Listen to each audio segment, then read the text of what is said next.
Hi everyone, welcome back to JPWHUTV. My name is John, your host as always. I hope you're doing well.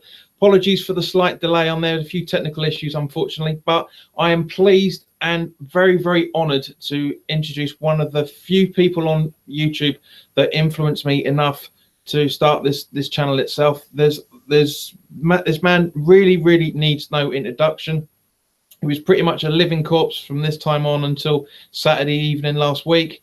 He's in co-host of one of the best West Ham YouTube channels out there. It's Gio from Hammers Chat. How are you doing, Gio? Not too bad, thank you.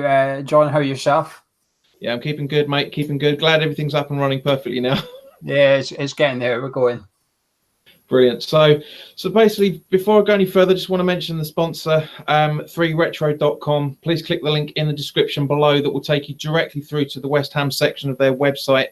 So where you can look to purchase all the retro kits from the 60s all the way through to the early 2000s, including the 76 kit and the 1980 FA Cup final kit that have influenced next season shirts. Those should be on this way very soon. So there'll be a video. So keep an eye out for that. There's also Umbro and Admiral track jackets, t-shirts, sweatshirts and polos in there as well. So go check those out. Some very good stuff in there. I noticed people have been looking at the link, but nobody's been making any purchases yet. So let me know in the comments, either on the live chat now or if you're watching this back, in the comment section below, if you've clicked on the link, and let me know why you've not made any purchases. I can feed it back to the guys.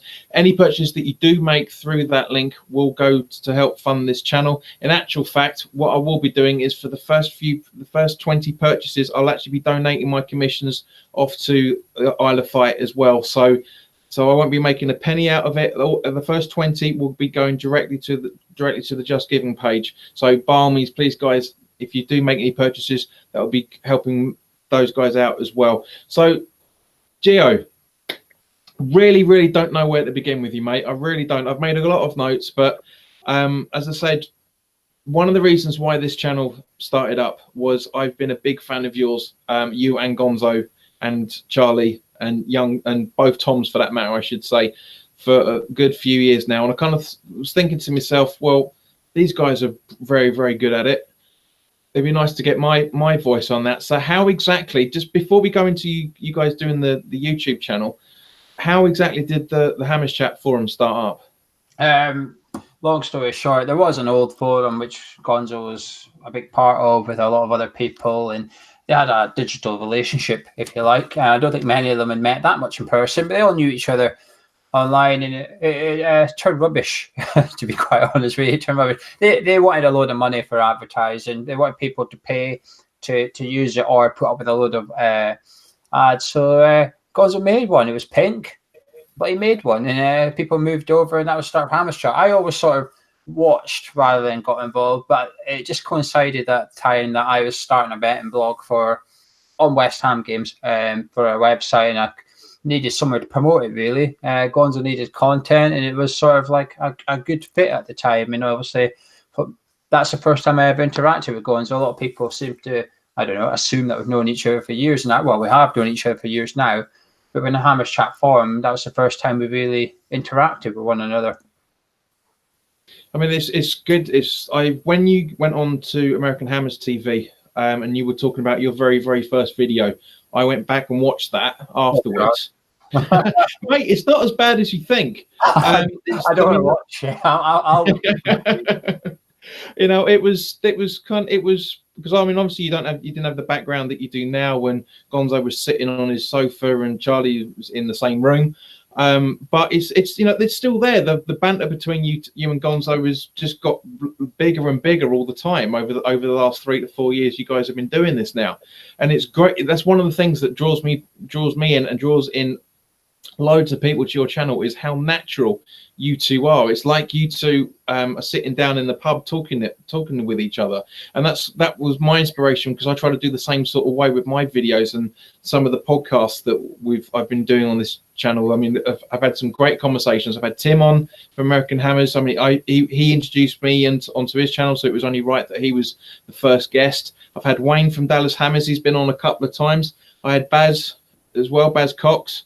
The Kiwi Hammer has been on as well. We've got some other ones coming up soon as well. But as I say, it's mostly, I'm going to sound like a real fanboy here, mate, but it is legitimately down to you guys and Hammers Chat. West Ham Fan TV, and also the Three Hammers were my inspiration to start up myself. So, and it was weird.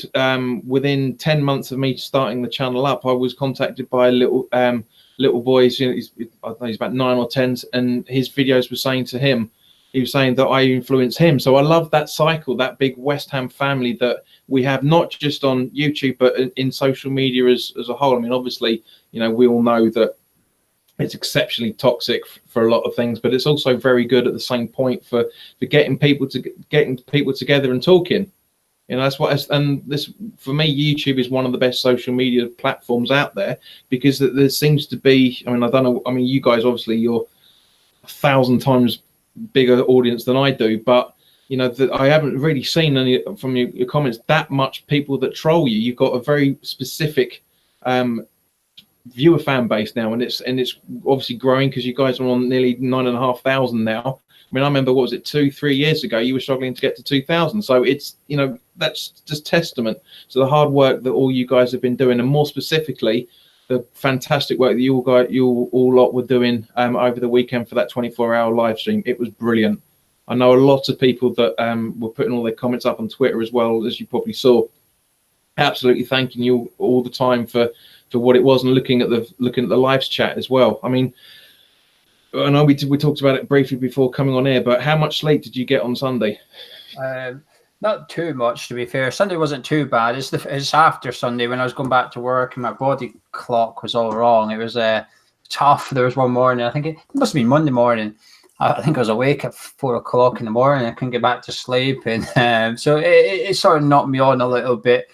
But it was worth it. Literally this time last week, we were 3 hours in, fresh as a daisy, thinking, we can do this, but not know it. Well, we knew what was around the corner, but it was tough during the night, I suppose. But once you sort of get over that, once you get through the wall and you get your second coming, if you like, you almost forget that you've been up for quite a while, and you just keep going. Then, so when you soon finish the broadcast, you hit that button. It's almost like a wave of tiredness just comes through your body, and you think, right, that's me done. But I'm glad we did it. It was a good achievement, and it was risky, ambitious, perhaps, but it was certainly worth it. Yeah, ambitious is 100% right, mate, but it doesn't necessarily mean that's a bad thing, because it was, you've set a precedent possibly for other people to do the same thing, in different guises. I know there are other non-West Ham channels that do live streams for 3-4 hours maybe, but I've never legitimately seen anyone do pretty much 24 hours straight. It's impressive. And as I say, I just want to put on record now my thanks personally to everybody that was involved, not just you and Gonzo and Tom and Charlie.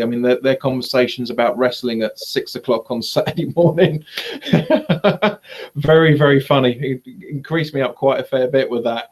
But at the same point, watching those videos, those streams, sorry, I should say, was we got to know you guys better than the hour or so we see you 2 or 3 times a week. We got to know you guys a bit better. It was nice to see different sides of Gonzo, different sides of Tom, different sides of Charlie. That worries me how much those two love the World Wrestling Federation. That is worrying, but it's who they are. It's great, and that's as I said. It just shows you how natural everybody is with each other, and it's, as you said on your cup of tea. You've got some really, really good friends, and you can tell that.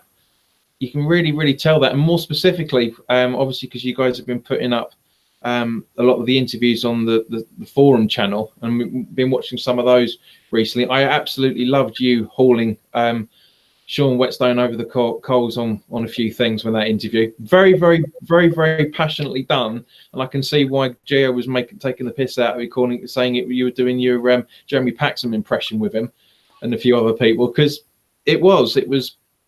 Especially the stuff about the supporters board. Yeah.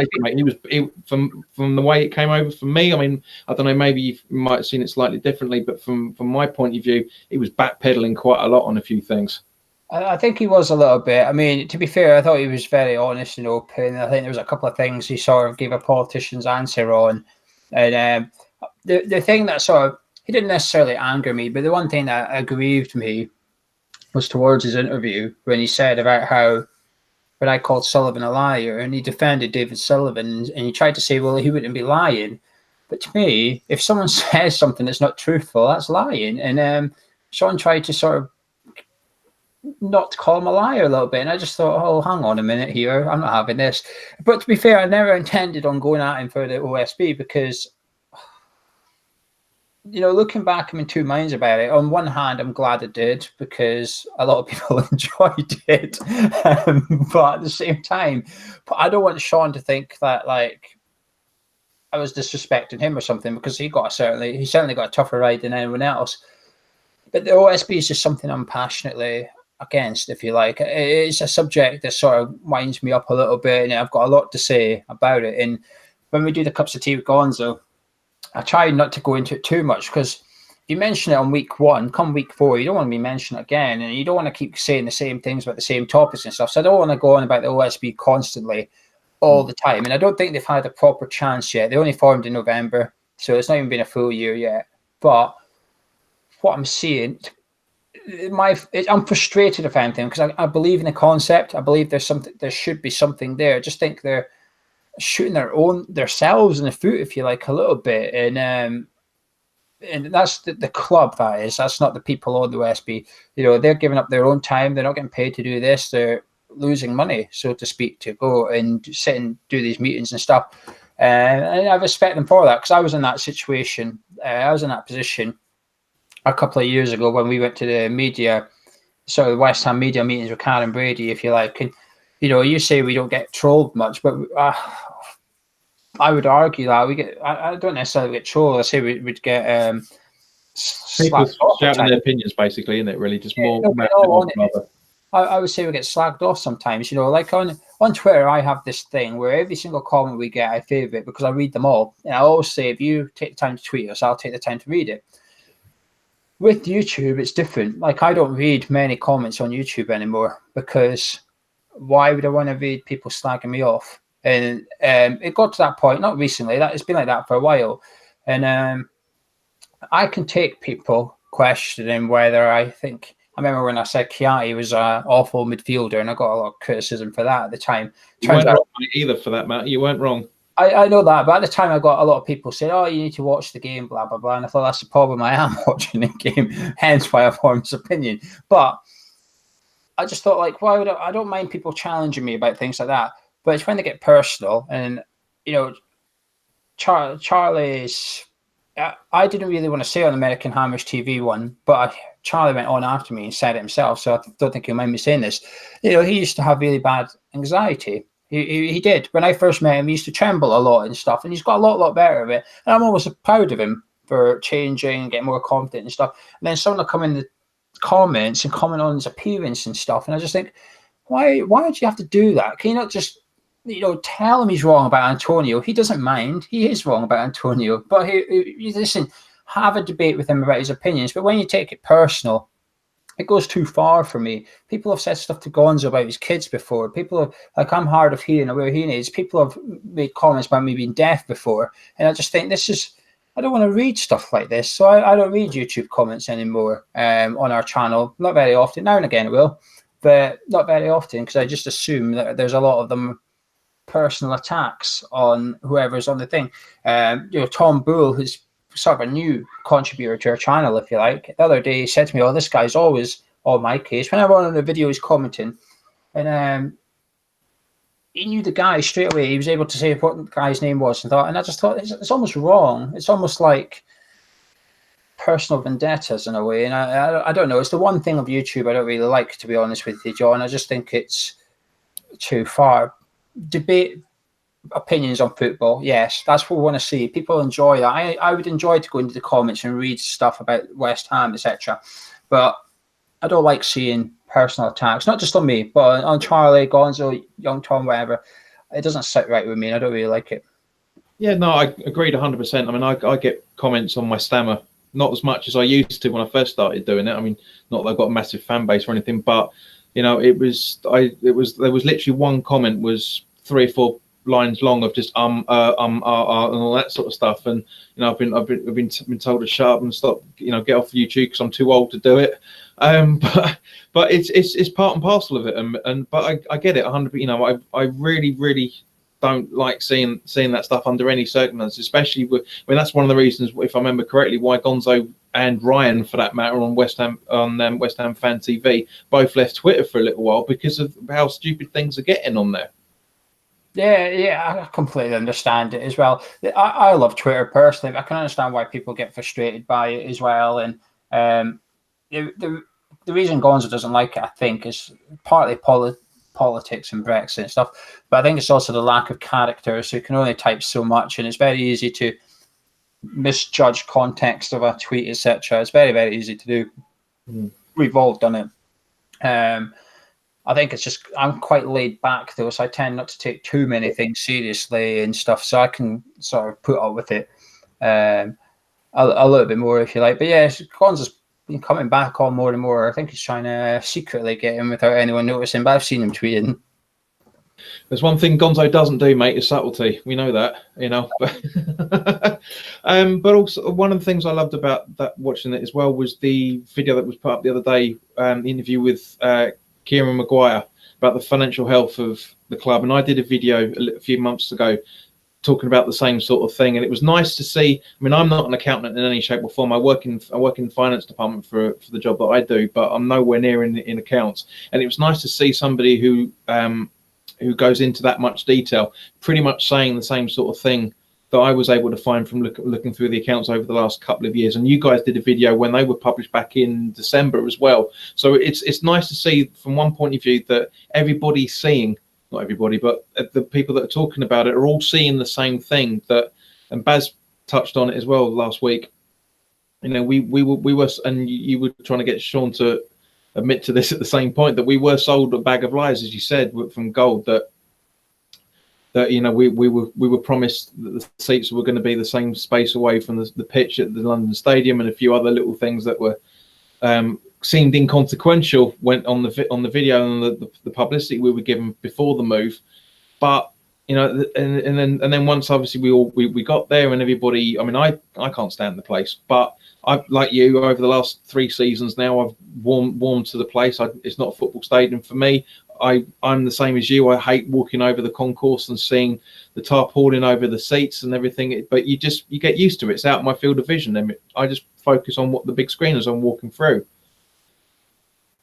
But yeah, one of the things that also I loved as well, that was you guys talking to Bubbles, Paul Colborne, because I was the one that co-hosted the interview with him on American Hammers TV, and it's nice to see that again, a lovely bloke, very, very humble, and so solid in his convictions. It's absolutely so nice to see, and I'm glad he went on and talked to you guys about it. I mean, how many people have actually commented on that video? Have you taken a look at that at all?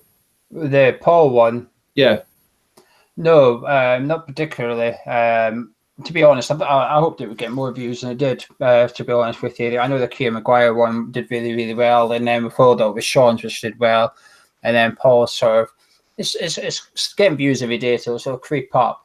The Paul one was funny for me because he got in touch with us as soon as Hammers United formed. So as soon as they launched it, they obviously put a thing on the forum about it, and in part of that, they said, "Oh, I'm willing to come on and do a video," but I always try and stay away from these kind of interviews because it's Gonzo calls it West Ham politics, and I think this is a prime example. Actually, a year ago we had the real West Ham transaction groups. Now I gave my opinion on it, and Gonzo gave his, but we never ever had anyone from the real West Ham transaction group on the channel. We never had Andy or Mickey on, for example. We spoke about it and we covered it, but we never had them on because it almost feels like you're taking sides. It almost feels like you're nailing your colours to the mast. Now, I'm happy to do that personally, and Gonzo's happy to do that personally. But I think when you get someone like that on, you're nailing the mast of Hammers Chat as a group to there. Now, Hammers Chat's not one person. It's not two people. It's not just me and Gonzo. We obviously own it. But then, to me, in my opinion, me and Gonzo have a big much say as Charlie, as Tom, as Newmarket on the forum, etc. Whether you've got 10 posts on the forum or 1,000, you've all got the same opinion. Your opinion's got the same weight, as far as I'm concerned. So, as a collective, there's probably, I don't know, 1,000 people in Hammer's chat. I don't know, something like that. I'm just figuring out thin air, if you like. So when Paul phoned, I thought, well, I don't really want to do this because it feels like we're now nailing the Hammer's chat colours to the mast of Hammer's United. And I would put the nose out of joint over at Rusa and maybe the OSB as well. And I've got my personal opinions over which group I prefer, etc. And I'm happy to put my own opinion out there. But this 24-hour stream, when I said to Charlie said, what we're going to do for 24 hours? I said, I'm going to get loads of guests on. And I thought, well, this is an opportunity to get these kind of guests on. So I had Paul on for Hammer's United. I had David Baker, the chair of the OSB, on. Then I had the H-list on, who has been a big advocate for Rusa. So I tried to get him on. Unfortunately, in the week after I arranged to get him on, between then and the actual live show, Jim, the H-list, sort of changed his mind on Rusa a little bit. So he was meant to come on and sort of cheer for Rusa, and he ended up coming on and sort of half cheering and half saying there needs to be changes, which there has been now. In the last 24 hours, there's been changes at Rusa. So, yeah, I mean, it was good to hear from Paul, and he's a big name. A big name in the fan base and stuff, but it was good to be able to give him a platform where he can maybe put a face to the name if people didn't recognise him, etc., and let him tell us his side. I think his side of the Burnley protest is crucial, and I think hearing what he did before the game, etc., gives a lot of context, actually, and it's sort of proves it wasn't a planned thing in Bubbles' head. It was more of an inspiration thing, a moment of whim. It was a very emotional thing, i.e. when he was gutted, he missed the march and stuff. So he was all emotionally charged when he went in, not to protest, but emotionally charged that he missed the protest. And I think things like that needed to be taken into consideration. And Rusa, the OSB, and Hammer's United, I'm hoping one of them, when they all come up with their agendas, what they want to do, I want to see one of them start to try and fight the battle for fans a little bit. And instead of people getting lifetime bans, obviously some people deserve lifetime bans, but I think in some people's cases that get lifetime bans, I think an education course or something along that manner would be more beneficial in the long run. I think to ban people and just ignore it, you're sort of ignoring the issue a little bit, and it's not just on Bubbles run on the pitch, on many things to do with football, etc. I think it'd be better off to try and teach the individual, if you like, and give them a smaller ban, and try and get them back into supporting West Ham. And, we're supposed to be a family club, so I think it would be good if we could put our arm around people rather than push them out the family, if that makes sense. Absolutely. I mean, that's what that is what Graham Howlett alluded to at the same point when he was talking about the amount of people that didn't renew. I mean, it's all well and good. I mean, I know you're a stats man, Gio, but it's all well and good having, was it 94% of people renew, but what was the cause of the 6% that didn't? Was it a family situation? Was it the fact that the prices were just out of some people's control in terms of what they were able to afford, especially with the kids' prices, which you guys went into quite a fair bit as well when that was announced? Or was it just literally just the fact that they were fed up with seeing what we all know is West Ham just slowly petering away? Because, like you say, they're just saying, right, next, take your season ticket. We're not bothered as long as you walk through the gate. Well, I think it's more important to find out who didn't renew rather than why. I think, is it someone that's had a season ticket for 20 years, or is it someone who's had a season ticket for 1 year? Because there's a massive difference. And if it's the 1 year guy, then I think you can just score that off and say it was someone who had an opportunity in terms of money and time to give it a go for one season, didn't fancy it. But if it's someone that's a long-term season ticket holder walking away, then that's where you've got a little bit of a problem. I'll always dispute things like renewal rates. I still 94% seems a bit high to me because like people are relocating at the minute. There's people doing their relocations, and I've seen a few people say they were able to move to where they wanted to without too much problem. Now, I'm aware there's empty seats in the stadium because of our certificate, etc., and there's obviously 6% that's not renewed. But it's still, I still find it convenient if people are able to move to the seats they want, that those seats happen to be free. The waiting list still doesn't add up. This is something I question David Baker on the OSB, the chairman. I questioned him on Twitter about it not long ago. He was defending the numbers, and I tried to just point out why the numbers didn't add up, and he stopped replying to me.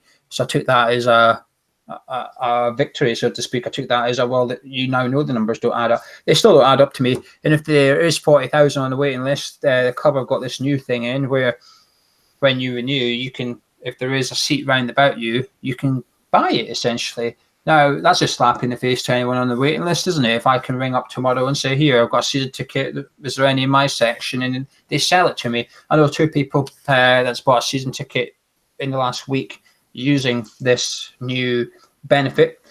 And I don't think it's a bad benefit if there's no waiting list. But if there's a 40,000 waiting list, I think it's a stupid benefit, shouldn't be there. Why is it there? Some would say it's because the 94% renewal rate ain't true, or they're worried that they're not going to fill it up, etc. But the one thing Kieran Maguire said that's maybe I've thought about a lot after is about the fact that Liverpool only have 26,000 season ticket holders, and it's all about the match day goer and stuff. And that's stuck in my head a little bit. And I think, well, we're the complete opposite, aren't we? We try and sell as many season ticket holders as possible, get the money in, and well, we don't really care if you don't turn up to games because we've got the money for your seat. But actually, if the club sold more match day tickets to make more money. Problem is we can't sell more match day tickets. That's not a criticism of West Ham. It's not a criticism at all. I think it's fantastic how much people we get there on a match day. Even if there is 10,000 empty seats, there's still nearly 50,000 people on that stadium. I think it's fantastic.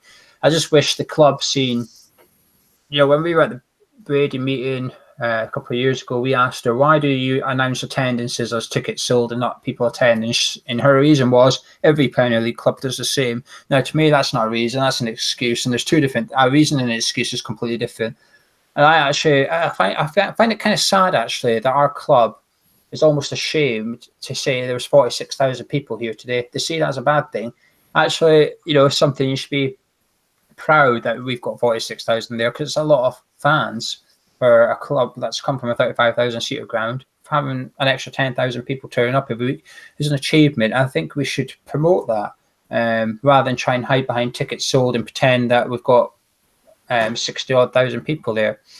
That's been the running joke with me and a couple of mates for the last few years. Is we'll look round, see the empty sections as you're talking about, and just spat it around, and we all joke how many what the numbers are going to be on Match of the Day in that evening. We always say 59,650 or something like that, because that's all 950s as we were doing before the end of the season. But but you're right. I mean, Gio, if you had the choice between what we've got at the moment with our season ticket holders or what Kieran was saying about Liverpool's season ticket holders, which one would you honestly prefer to have? More season ticket holders and less money in the kitty, or as Kieran was insinuating about with Liverpool's situation, or less season ticket holders and more tourists, as he called it, spending more money in the club shop and at the ground itself?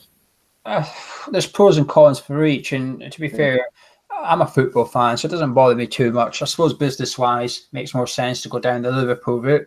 But something is, we all like to poke fun at the Liverpool fans and stuff. But I'll tell you something: Anfield can be loud when it wants to be, etc. It can be really booming. So if it is tourists that's turning up, it's tourists that are turning up that know all the words to "You'll Never Walk Alone." Tourists that turn up that genuinely want to support Liverpool and stuff. And all the tickets don't go to tourists. Okay, I know plenty of West Ham fans. Actually, I would say in my small group that go to the breakfast at 8 o'clock in the morning and start drinking then, if you like, in that small group, not many of us are season ticket holders. Most of them just get match day tickets, actually. And they take advantage of the too many season ticket holders, because there's season ticket holders that don't go to games, so they sell them for less than face value and stuff. And my friends pick those up. So they're actually paying less than what the club would get because it's cheaper. Now, the club restricted season ticket holders, there'd be less people selling tickets less than face value. Therefore, my friends would have to go through the club and pick up their ticket, and they'd end up paying £40 for a game instead of £30 of getting off someone in the pub, etc. So I don't think every match day ticket would be a tourist. And there's tourists with season tickets. So, it works both ways. Not every how many have we got? 54,000 season ticket holders or something now? 52. It was 52. I think we might have bumped up a little bit because we gave half season tickets out. Let's just say 52,000 season ticket holders. I would say 7,000 at least are what get tagged with tourists, football fans, if you like, that don't really, maybe aren't affiliated to a team, etc. I would say 7,000 at least fit into that category. So we've got tourists turning up. They've just got a season ticket instead of a match day one. So yeah, I mean, from what I've seen, being in the Bobby Moore Low, I have legitimately seen tourists at first glance, where they're literally mostly, like, for example, there was a couple at the it's gonna bug me now. The 8-0 game, Macclesfield. There was that seemed to tend to more. There was a couple in front of us, taking photographs, taking selfies of them with the pitch behind it, buggered off after the first half and never came back. So I see both points of view, but unfortunately, as we all know, football is more turning into a business more than anything else. And what really grates me is this Socias, I think you pronounce it, affiliated app, where you guys were talking with it. And I know you've mentioned it a few times yourself, especially when it was announced, where people have to buy the right to put their opinion over. Let's not mix the words on it. It's literally paying the club to voice their opinion, and I don't agree with that in any shape or form. I don't like that business mentality that we've got, and I know you're very strong on that opinion as well.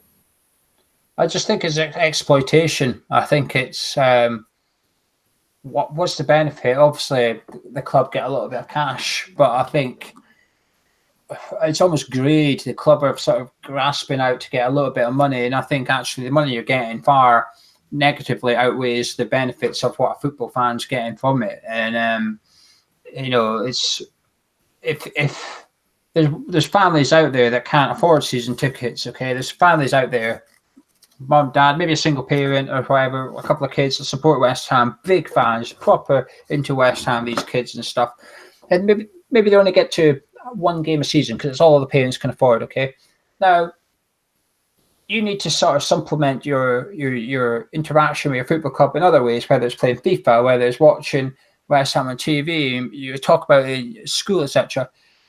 And now this app's come out, it says, oh, kid, do you want to get involved? Do you want to vote for man match? Oh, yes, please. Do you want to vote on what the new kit should look like next season? Oh, yes, please. All right, well, get your mum or dad to pay for some toolkits and you can join in. And I just think it's wrong. I think I hope it dies. I hope it falls on its arse as soon as it's launched. The app's not out yet. Whoever's running the Twitter for that company is fantastic. They are really good. I'm struggling at the minute because I'm trying to keep Hamish Chat and me separate because Hamish Chat wise, we might, like, they might say to us, oh, do you want to do this? Do you want to do that? Now, again, I go back to what I was saying earlier. Gonzo might not mind this app. Charlie might not mind this app. So I cannot say to them, no, piss off. I don't want to work with you, because that's just my personal opinion. So I've got to keep the two separate. But personally, I when that app comes out, I hope people don't download it. I hope people don't get involved in it, because I just don't. It honestly, it riles me. I'm trying to stay calm tonight. I decided I wasn't going to go Sean Weston or whatever. But this app is something that's going to really piss me off, because it's putting pressure. It will put pressure on people who can't afford it, or they just don't want to pay for it. And I know a lot of people will say, well, don't pay for it and stuff, but it's not that easy, because it's a financial, it's like a cryptocurrency as well. It's very, very grey. I don't think fans understand what it is. They've not looked into it. They've seen this new partner, West Ham, who's fantastic at Twitter, and they're getting involved in it. They're building their followers up like there's no tomorrow. I mean, it's fantastic from a business concept. They've got 10,000 followers, but they don't even have an app yet. To get 10,000 followers with no product, they've done something right. And obviously, PSG and Juve are helping boost the account. But it's a disgusting idea, actually. And I've not spoke about it with Gonzo on a cup of tea, because I'm waiting for it out first, because I feel like if I start a tantrum now, by the time the app comes out, people will have forgot about my little tantrum. So I'm waiting and I'm timing it. I spoke to Nikki from West Ham Fan TV. As soon as this stuff came out, me and Nikki were both looking in it independently. I didn't know he was looking at it and he didn't know I was looking at it. And then we were on the phone. Nikki's someone I speak to quite a lot and I bounce ideas off of, vice versa, discuss a lot of West Ham stuff. And we mentioned this and we almost decided between us, certainly he's done more. We were going to do a little bit of digging, if you like, as to what this is. And he actually spoke to someone from the company and said he was going to do a video on them, and the company thought, oh, brilliant, thanks for that. But what they don't realise is Nikki doesn't like them either. So when that video comes out, it's not going to be what they hope. If he does, Nikki said he's still going to do the video, and I hope he does, because I've seen Fake Carlton Cole call them out on Twitter the other night, and I do genuinely think some people need to sort of, the more PR we get, i.e. tell people what this app really is, the better, because it's still good. I don't agree with that at all, John. Yeah, no, I know what you mean, mate. It's just another money making scheme, like we always seem to be getting. I mean, when the idea first came out, I thought not a bad idea. Then the same as you, the more I thought about it, the more I really didn't like it. I mean, guys, as always, put your comments in the live chat about this. Wally World is watching from the US. Hello, Wally. It's good to see you again, mate. Saying that the financial guy on the 24-hour stream was fascinated by it. So that's good. But also couple of non-West Ham questions for you now, Gio.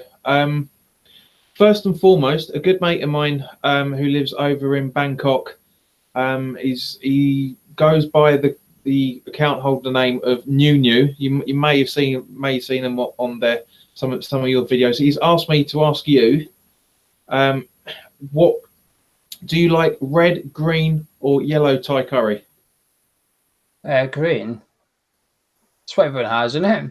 Is that not yours? I actually quite like red Thai curry. There's just something about it. Green's nice, but there's a bit of a, never had yellow. Never seen that before. No. But red is always my go-to one. Also, obviously, the one of the other things you and I have in common is Mr. Liam Gallagher, and his single came out today. Did you download it?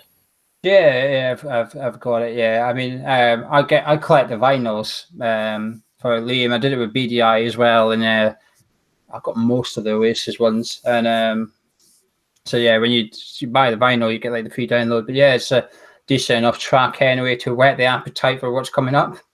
I loved your tweet about it, saying "God, I'm horny." When that video with the jukebox thing came, and the little ghetto blaster came out. For me, I love it. I mean, there's nothing. He hasn't generated anything yet post BDI that I don't like. The sound. Did you not like BDI? I wasn't all that fussed about them, to be completely honest with you. The funny thing is that some of the tracks I absolutely loved. When I used to live over in Surrey before I moved over to East London, basically 5 years ago now. There was a club in Kingston that BDI played at, and it is an absolute dive. It is an awful place to go. And when I saw that they were being advertised on that, it was literally towards the end of before they broke up. I thought that's just signifies what music is turning into nowadays. Is that they're playing in one of them is literally when you go into that club, you have a metal detector that you walk through. It really is that bad. And for that to be there, I was just kind of thinking, oh, but I mean, some of it was very good. Some of it was very overproduced. Some of it wasn't produced to the standard that I thought it was good that it should have done. But there were cracking tracks. Me and a good mate of mine always used to fall out about Liam Gallagher because I love him as a singer. I love him as a person. But for example, when Oasis were on the first ever Electric Proms, and what Liam was doing in Wonderwall really got my back up, cutting all the words off very short. That I can't stand when people do that. I understand the reasons why, but it's just cutting off maybe rather than the usual length of time. But going back to Shockwave, I absolutely love how the guitar sound and that very Kinks feel to it. and also with the little George Harrison style riff towards the end of it. I absolutely love it. I think it's a brilliant track. I've been listening to it all the time. There's just something about his voice that it just goes right through me, and in terms of, it's kind of like with Simon Fowler from Ocean Colour singing. They were around about the same sort of time. I love hearing both of them sing. They're completely different singers, but it's just something. It just takes, every time I hear them open their mouths, it just takes me back to the 90s. It really, really does, and I can't wait for the new album. Was it Why Me, Why Not? I can't wait for that. Because are you actually going to the gig in Dublin? No, I debated it. I wanted to go, but no bugger would come with me. So I had to scratch that one off. But I've not got anything booked in for Liam yet. He's at Cornwall at the end of the month as well. But apart from that, he's not got anything in the UK. He's doing Glastonbury.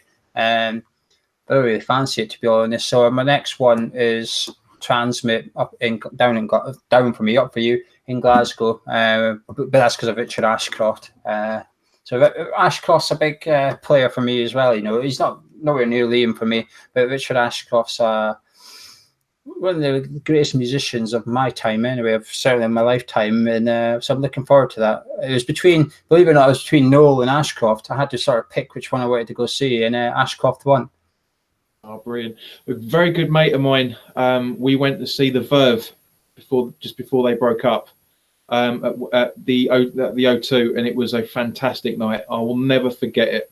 Even with me and my fear of heights, being 3 rows from the back, it just, after the second he got out and started singing Lucky Man, I think was the first track. That was it. I was not scared at all. I wasn't, the height wasn't a factor in any shape or form.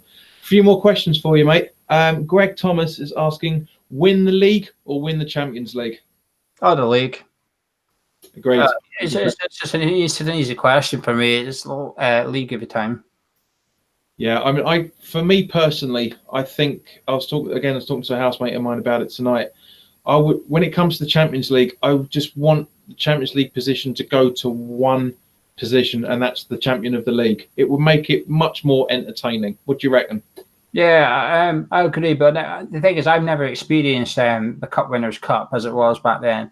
I never experienced anything like that. So I've always known the Champions League as it is. I knew the UEFA Cup for the new format. So it's no different to me. I kind of get what you're saying, but I think that's a romantic idea now. There's too much money involved. Too many clubs would get their noses put out of joint. I mean, could you imagine, by that stipulation, City would go into the Champions League? Well, would they go into the Champions League next season because Liverpool's won it? Let's just say City went into the Champions League, Liverpool go into the Europa League or the new equivalent, and Spurs, Chelsea don't really get a European competition. It won't work. There's too many big clubs now.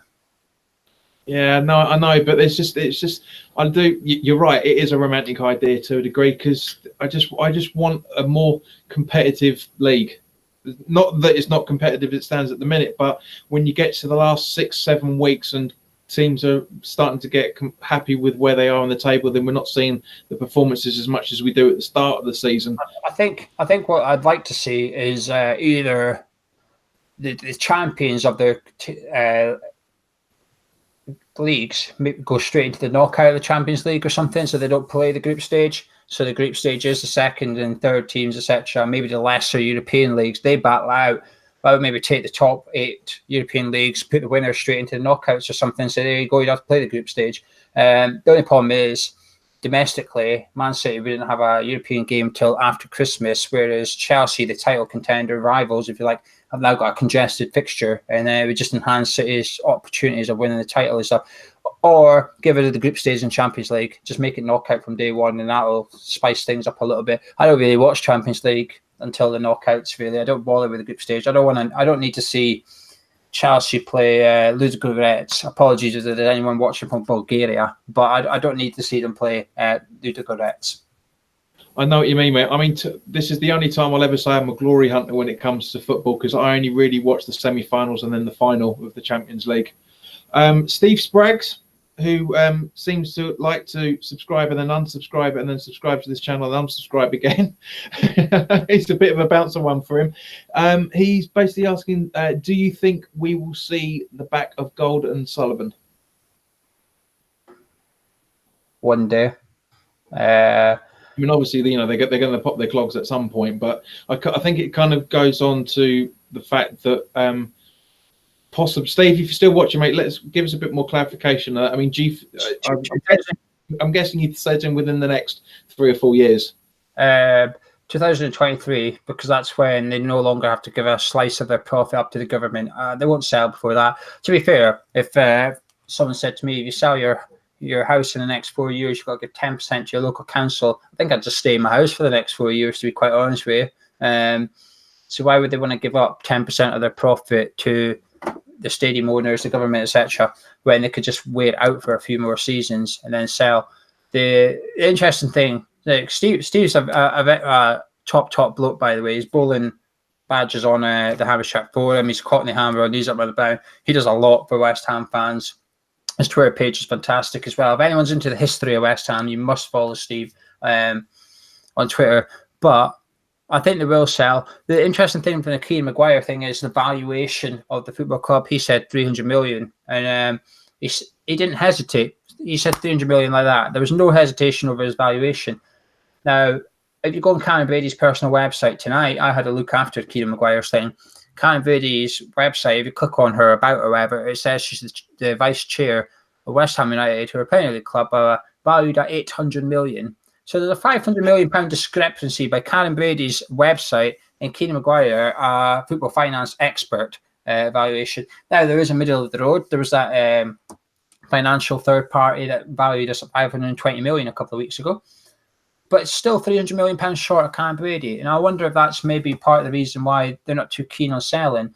I understand where you've got an emotional attachment to something, you overprice it, don't you? Because the reality is you don't really want to sell it. So you sort of put people off by whacking a big price tag on. But there's a £500 million discrepancy somewhere. Going on the same thing, mate, just going off West Ham topic very, very quickly. Do you think that Mike Ashley has priced Newcastle at the right figure? I guess so. I don't really know how much football clubs are worth. It's very difficult to judge, but I think Newcastle United is a very good football club to buy. Fan base is massive, ground is massive. The playing squad's not that bad. Fantastic manager if you can get his contract sorted out. I don't like the term sleeping giant. I don't really like that term. I never really understood it. And Newcastle's more of a giant in a coma, aren't they? You've got it's a bit more than waking up. You've got to do. You've almost got to go in there and do surgery. But they certainly seem to be waking up every time we go up there. That's for sure. Yeah. But if you said to someone, if you're an investor of a football club, what do you want? You say, well, I want a big fan base. Newcastle have got that. I want a big football ground. Newcastle have got that. Top manager. Newcastle have got that. Top players. Newcastle have got a couple, but it's a Premier League squad they've got. They're not that far off it. I can see why someone would want to buy them because, well, why wouldn't you? What's the negative about Newcastle United? I don't really see one, to be quite honest with you. And also, you're replacing Mike Ashley. All you have to do is buy a player, and people will like you more than him.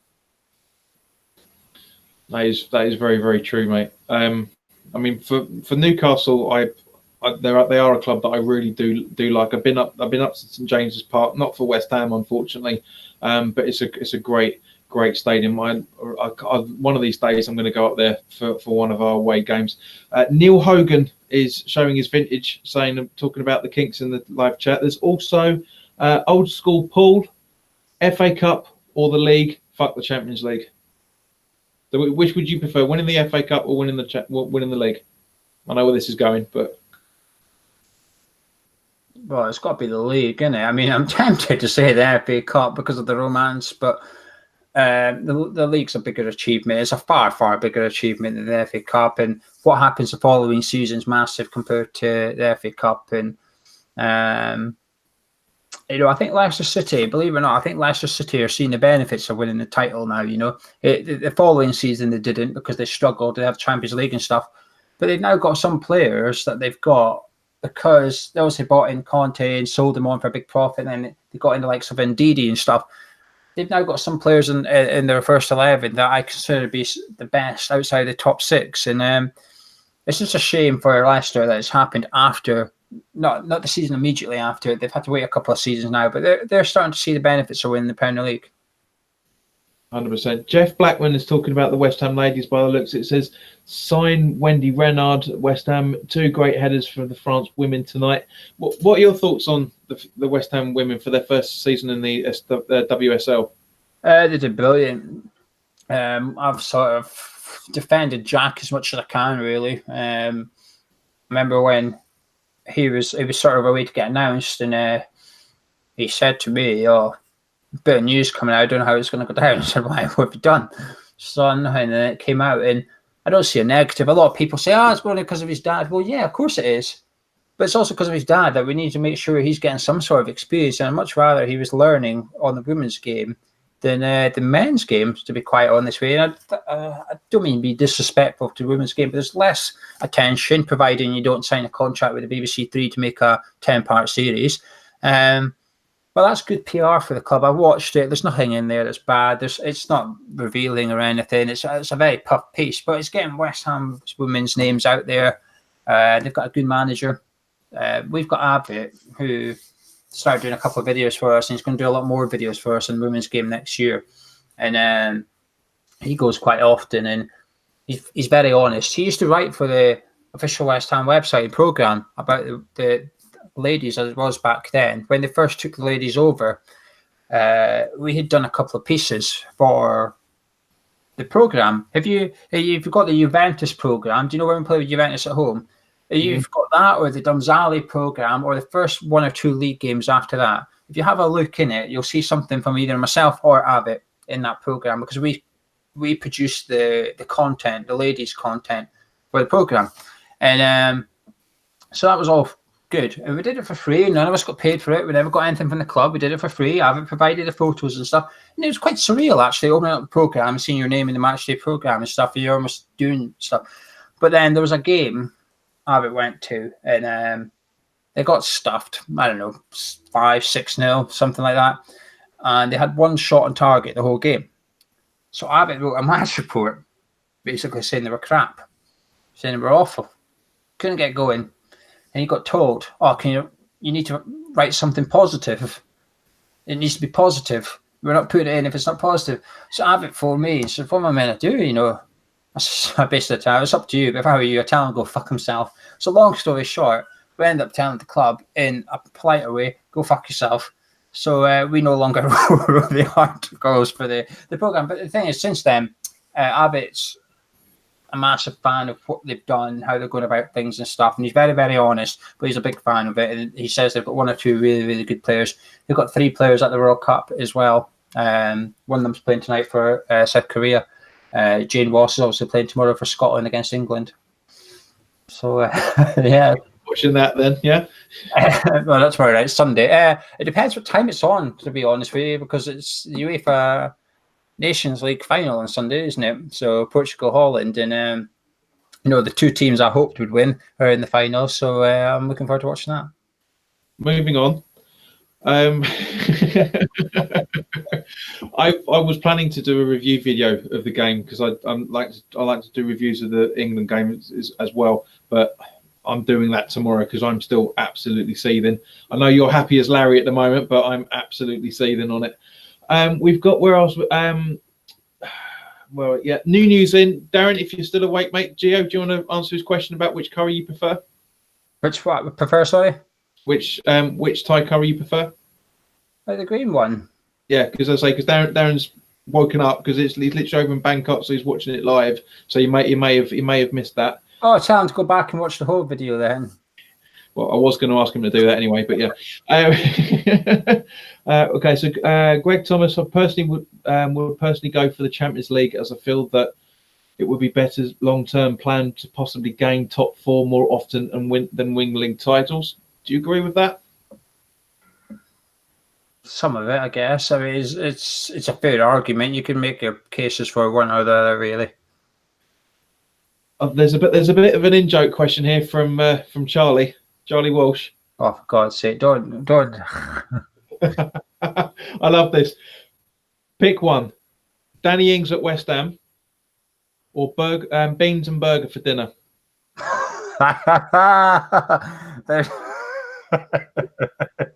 there's a YouTuber. I don't really watch like non-West Ham YouTube, but there's one YouTuber I watch. He's a West Ham fan, to be fair, called Jack, mate. I think he's brilliant. I think he's really funny. And Charlie watched him too. And there was a video he did a couple of weeks ago, and beans and burgers played a large part. There's a little clip of like someone just going beans and burgers, and me and Charlie keep mentioning it to each other. But yeah, Danny Ings at West Ham. Viva Danny Ings. I'm not giving up on Danny Ings.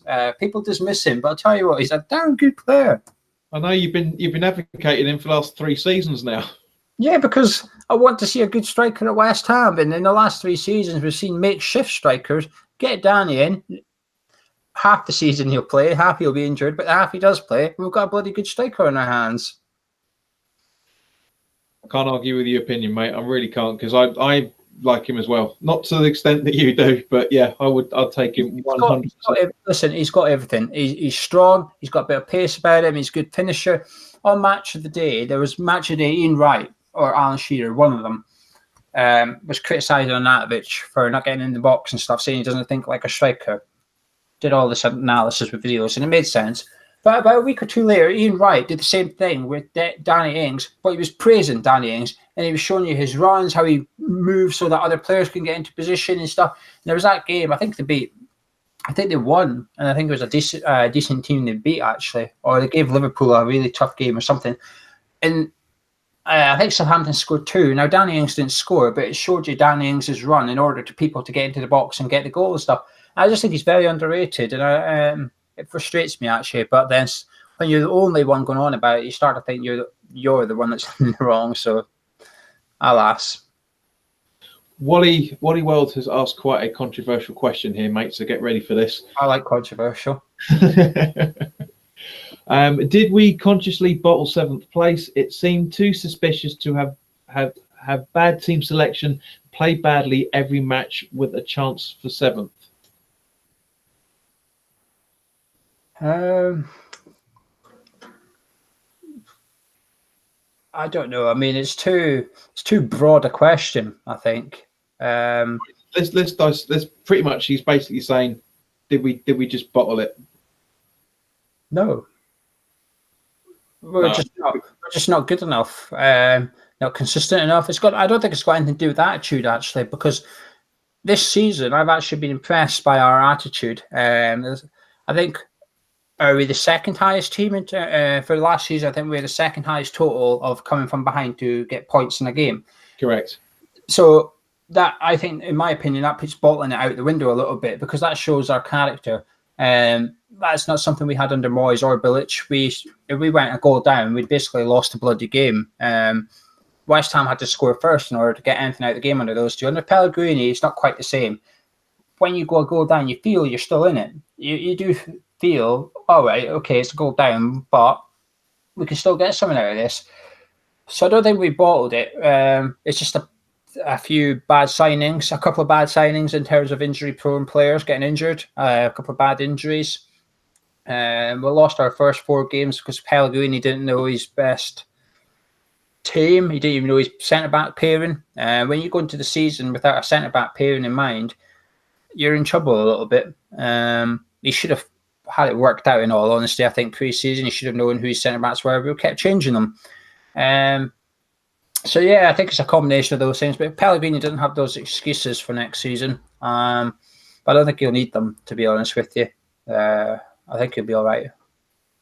Now, before I read out Old School Paul's question, I need to ask you this. Since we moved to the London Stadium, because if I remember correctly, you're in the Billy Bonds upper. Is that right? Yeah. Have you sat in any other part of the stadium over the last 3 years apart from there? Downstairs, same corner, just down in the lower tier. Okay, because Old School Paul's asking us is, what is the best stand in the London Stadium? Well, the reason I've not moved is because I'm happy where I am. So you could argue it like that, I guess. Where I go for match days is just down underneath where Gonzo sits, and I think it's fantastic down there. Small pocket of fans that try to get the singing going. It doesn't really go very far. But, I enjoy it. The main thing is I'm with my friends.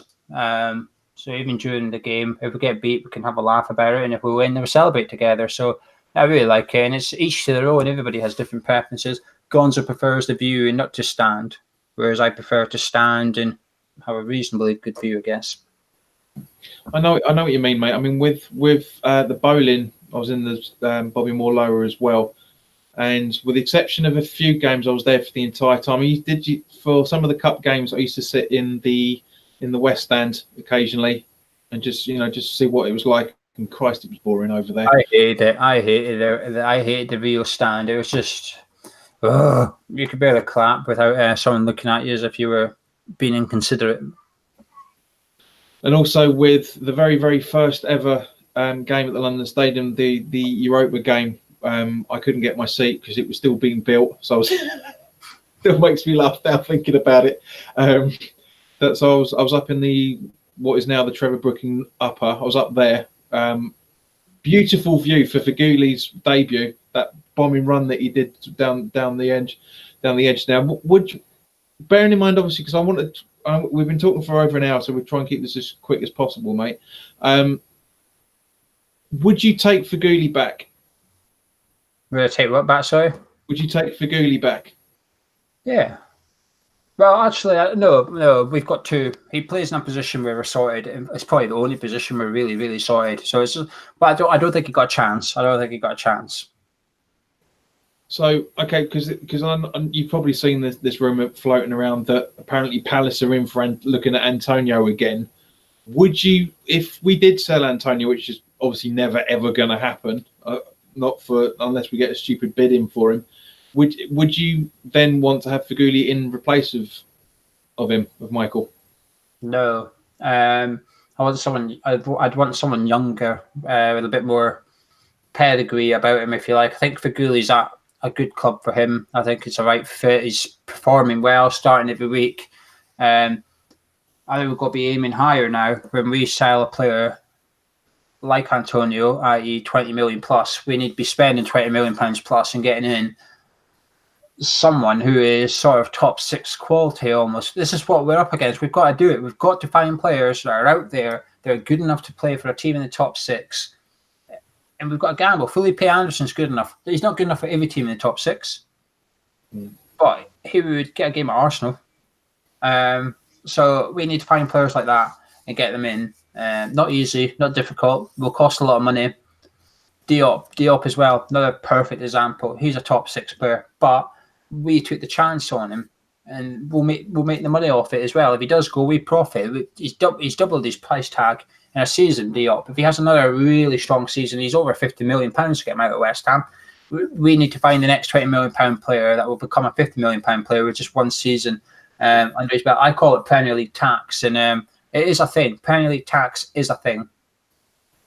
Agreed, 100%. I mean, even if you look at the homegrown players, that's double tax as far as I'm concerned. The prices of Callum Wilson, for example, his price tag was 70 million in January. Christ knows what they're going to be asking for in the summer now.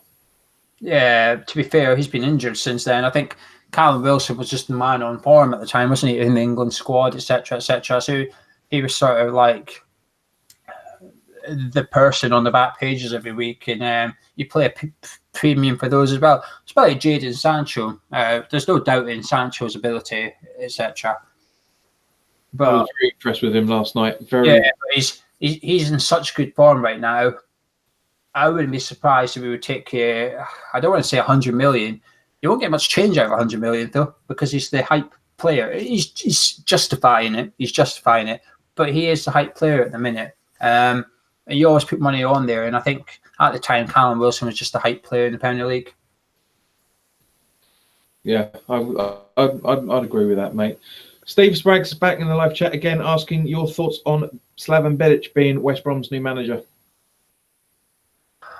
It's difficult. I love Slav.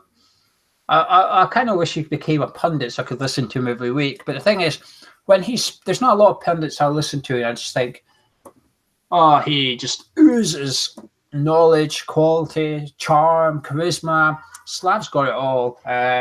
But a good pundit doesn't mean a good manager. All you have to do is look at Gary Neville at Valencia for the perfect evidence of that. I think he is a good manager. I don't think he's a world-class manager. I don't think he's ever going to be up there. I think West Brom's a risky club for him, actually. I don't think it's the right club for Slav. I think he'll play football the right way. I almost think Slav's an international manager. I think he should have taken on an international job because he's good at working with what he's got, but when he's sort of asked to sort of add to it, he struggles a little bit. And I would have liked to see him in Scotland manager. I'm happy with Steve Clarke. I think Steve Clarke's a good manager and interested to see how he gets on, former West Ham assistant manager. But I would have loved to see Slav up here to work with what we've got, and I think he needs a job like that. So West Brom, I mean, I'll be supporting West Brom in the Championship if you like. If they're on, I'll be rooting for them. I hope they do it for him because he's a good man and he deserves a break. And that's got nothing to do with, to quote you from the other night, the stench of Tony Pulis. Yeah, I just don't like West Brom. I hate Tony Pulis. I hate him. Even when I was younger, growing up, I was taught to play football a certain way. If I was to boot it down the pitch like Tony Pulis makes you do, in training, I'd get punished for it. I'd have to do laps and stuff. And I just hate seeing football played that way. And he's a horrible manager, Tony Pulis. He's just one of these, it was Crystal Palace, weren't it? They looked like relegation candidates at one point. He left. I thought, all right, here he goes. Classic Pulis. Ship's getting a bit wobbly, so just jump off so that you can keep this CV of sort of like perennial relegation battler manager on it. Well, actually, if Palace went down, mate, it would have been you. You're responsible. And there's a lot of his former clubs are in the Championship. At Borough, he had one of the biggest budgets and one of the best squads in there. He messed it right up because he was playing anti-football all the time. I just can't stand Pulis. Really can't stand him. You're not in the minority there, mate. One of the funniest games was when we were back at the Bowling. I think he might have been when he was the Stoke manager. A lot of us were getting really, really riled up with that, and this geezer behind me just shouted out, "Pulis, I hate your fucking hat." It's everything about him just irritates football fans across the board. I agree. There's just these completely negative football. He's not the best manager that he thinks he is. Otherwise, he would have been able to get Borough up. And like you say, he absolutely messed it up 100%. Mate, I could talk to you literally all night, but we're sort of trying to wrap this up now. But one final question I've got for you, because obviously because Gonzo put his thoughts out on this the other day. What do you think about this top 7 or bust quote that Claret and Hugh article have written? What is bust? This is what I want to know. Say we finish 10th. What are you going to do? Sack him? No, you're not. It's unnecessary pressure. It's Sullivan playing football manager again a little bit. It's just, this is where I get frustrated. And all these people that say, oh, you're anti-board, whatever. Oh, call me whatever you want. I don't really care. But the funny thing is, I don't really hate the board as much as a lot of people. But the expectation for next season is coming from the board at this point. Nobody has said anything. The fans aren't saying 7th at bust. We're not saying that. We're saying another season of top 10 football, please, and a bit better in the cups, and we'll be happy. That's all we're asking for, good football. I think it's quite realistic. Then we've got the majority shareholder, the co-chairman, the guy that deals with transfers and stuff, sitting here unofficially saying, oh, top 7 or bust. Leave it out, mate. You're the guy. You're the guy who keeps saying next level, and fans have always thrown that at you. And now you're putting out another stupid quote out there that's going to keep ringing around the heads of fans. And then if you want top 7 or bust, Sullivan, well, get your Russian hat off and have a little rummage for some money and give it to the manager, because a 30 million budget ain't going to cut it. You'll be lucky to get top 10 football with a £30 million budget.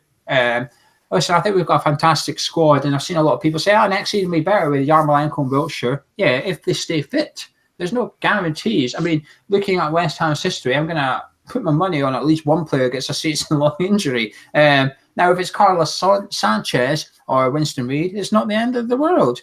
But if it is a big player, then we're in trouble again.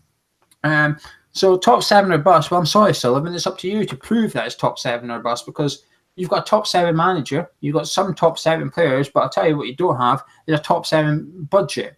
I think the top 6 is there for the taking this season, and I think Chelsea are possibly in trouble a little bit with Hazard on his way out. If they don't get this transfer ban sorted, you know, who's their strikers next season? Giroud and Abraham. I'd happily have either at West Ham for what it's worth. That's not a top 6 attack. That's not a top 6 attack. Us, Leicester, Wolves, Everton, we should be licking our lips at this. Arsenal don't really have that much money. You've seen how they ended the season and stuff.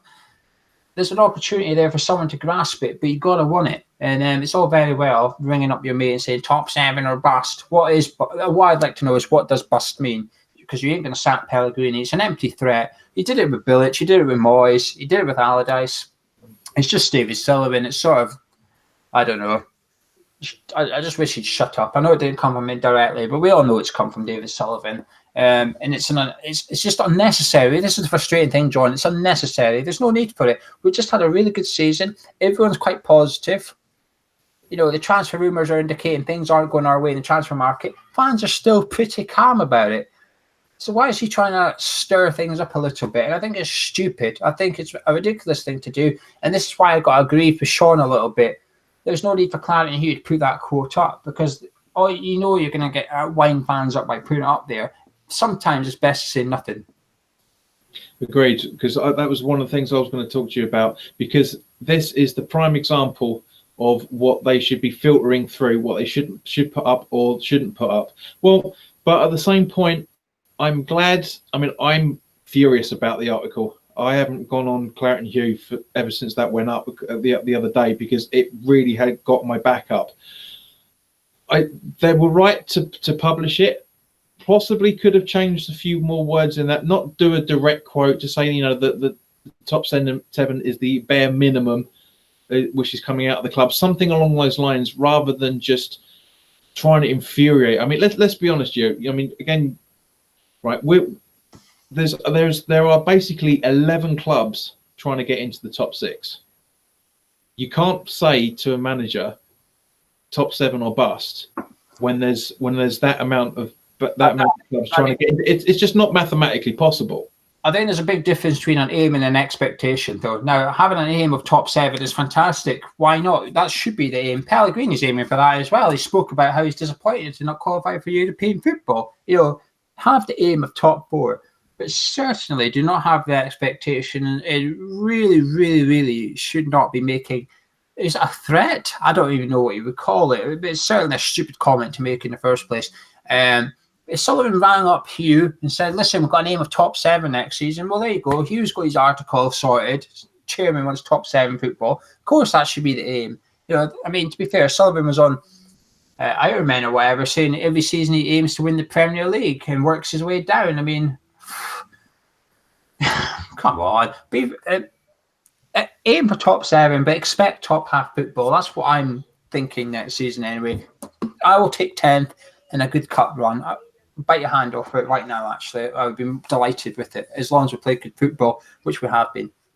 Absolutely, and I agree 100%. That's the reason why I asked Ryan Archer that question for his on the social, and he's basically saying the same thing that you are, and the same thing that I am, and the majority of sensible supporters, should we say. Joe, it's been an absolute pleasure talking to you, mate. I'd say apologies for running over time with you. I know you only like to keep it to about an hour.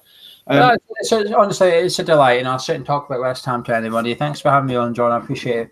No, you're more than welcome, mate. As I say, we've only gone through half of the stuff that I wanted to talk about. It's been absolutely brilliant. You're more than welcome to come on again, mate. If you've got some free time, we can maybe do. Not to sound exactly like you were on your cup of tea, but it is literally half of the stuff I wanted to talk about. So possibly there's another time we could go through other stuff, maybe towards the end of the transfer window. Who knows? But in the meantime, guys, thank you very much for watching. If you've enjoyed this video and you're new to the channel, then by all means, please click the subscribe button and hit the notification bell so you get notified when new videos and new live streams are going up. Talking of a new live stream, on Thursday morning when the fixtures are released, I'll be doing a live stream. Baz Cox is joining me, and hopefully one other special guest as well. So that is going to be brilliant. I tried to do it last season, but there was loads of ridiculous technical issues. But this time, hopefully, everything is going to be up and running. Touch wood. If you've enjoyed the video and you feel I deserve it, then by all means, please click the like button and please also share this channel and this video with anybody that you feel may want to enjoy the content itself. In the meantime, guys, take care of yourselves, enjoy your weekend, and I'll see you very, very soon. Gio, anything you want to say before we cut it off? I know, just make sure you subscribe to this channel. It's a good channel. John needs all the support and help he can get, and he deserves it too. So yeah, hit that subscribe button, and John, I'll see you later in the summer. Wonderful, mate. All the best now, guys. Take care.